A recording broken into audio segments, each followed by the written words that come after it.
This video is on question 41 from the 2012 IMAT paper.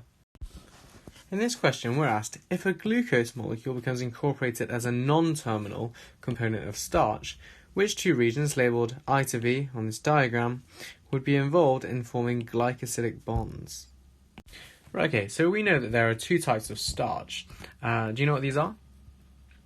The first is amylose, and this has alpha 1,4 glycosidic bonds. And these are between carbon 1 and carbon 4, this being carbon 1 here, and carbon 4 being here. Next, we have amylopectin, and there are actually two types of glycosidic bond in amylopectin.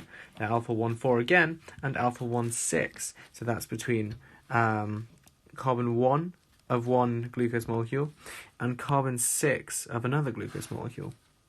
This is what allows amylopectin to be highly branched. However, as carbon 6 here is not an option of I to V, we know that this question is only referring to the alpha 1,4 glycosidic bonds, and so therefore the glycosidic bond will be between carbon 1 and carbon 4. And this is what one of those alpha 1,4 glycosidic bonds would look like, between the carbon 1 of this glucose molecule and the carbon 4 of this glucose molecule. So remember, we've been told in the question that the glucose molecule is non-terminal, meaning it's not at either end, and so it's incorporated in the middle. So this is what our glucose molecule is in question. And we can see here that the OH groups from carbon 1 and from carbon 4 are those involved in the alpha 1,4 glycosidic bonds.